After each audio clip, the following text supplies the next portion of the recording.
Hey guys, head on a spike with another custom minifigure video today for you, and boy am I glad to say that we finally got an actually good episode of Mandalorian today.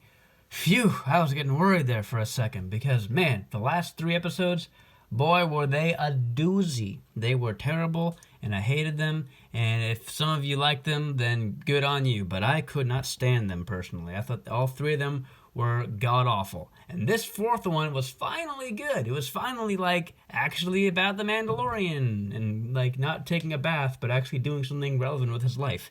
So they had this amazing, epic, awesome flashback. Also, spoilers to anyone who hasn't seen the episode yet.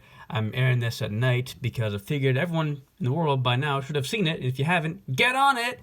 Because in this episode, this amazing episode of Mandalorian, we get to see a flashback of Grogu's past, of Baby Yoda's past.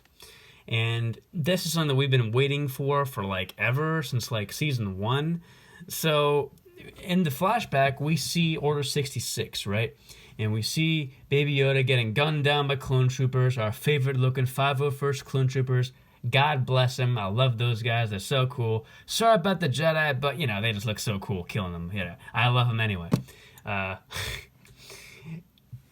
During that scene, though, Baby Yoda is like freaking out and escaping and getting tons of Jedi slaughtered around him. But there's this one guy who actually saves him, who finds Baby Yoda and takes him to like the ship on Coruscant. They escape the Jedi Temple. They fly away, escaping V-Wings and evil LAATs, Republic gunships, and all this crazy stuff. And that's in the flashback. But the craziest thing is, the guy who saved him was this awesome black guy named Kelleran Beq.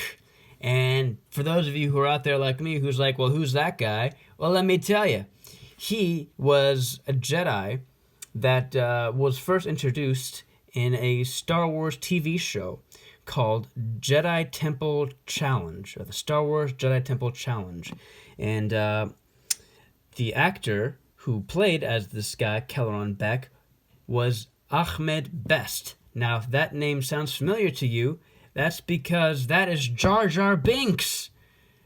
Now, that's a name that people shudder to still say and think about. But let me tell you, this guy, this actor, this poor guy, I really do feel bad for him because, you know, it wasn't his fault that George Lucas decided to give him the worst character in all of Star Wars. It wasn't his fault. He did his job as the actor. I know what that's like because I am one. So it's so wonderful to see that Jon Favreau and Carl Weathers gave Best a second try in the Star Wars universe. And that was with this wonderful character, Kelleran Beq. Now, I got sidetracked there, but yes, he was first introduced, actually, in 2020, on June 10th, 2020 to be exact, in this TV show called Star Wars Jedi Temple Challenge, where they would have, it was like a live-action reality show, I think, where they had, like, kids around the nation, or maybe around the world even, do these challenges and, like, learn about being a Jedi and do these, like, obstacle courses and things like that. I never watched it, and I never even heard of it till I did more research about it. But Ahmed Best was this character first then, and that aired on Star Wars Kids, on this website, Star Wars Kids website. It was also on YouTube, so you can probably find episodes of it there. But he was introduced tonight in Mandalorian. That's all I want to say about it. So, it's really cool that we got Jar Jar being, you know, himself, not as an alien. We got to have Ahmed Best be a human being for once, and it was way better. So how I built him is this. That was a long intro, sorry. The head you want is Mordo. The best head ever, I would say, is probably Anthony Mackie's head, you know, Falcon's head from Infinity War.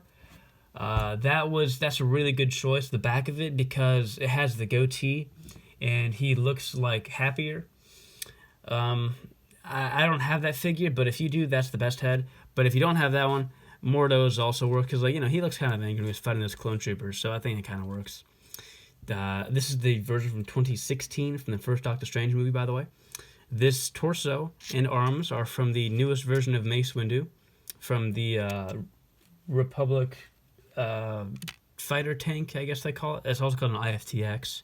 If you're cool like me and know the old lingo from the OG Battlefront games, Battlefront 2. I like these arms because on the tunic that he's wearing, it has like these white sleeves, so I think it works really well.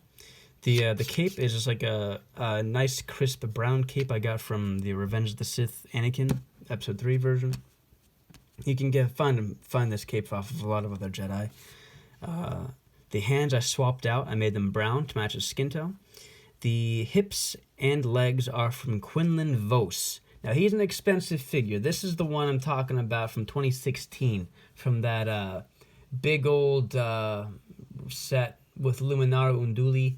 I think it was a clone turbo tank. Yeah, I'm pretty sure it was a turbo tank. It was 2016, like I said, and that was a great set. Great figures, very expensive now, figures especially. But, yeah, that's basically going to do it for how to build it. And I just gave him a green lightsaber and a blue lightsaber because that's what we saw him using to fend off the clone troopers and protect Baby Yoda. So, yeah, that's basically going to do it for this video. Please like and subscribe to this channel if you dig it. And alrighty then. Head on a spike, out.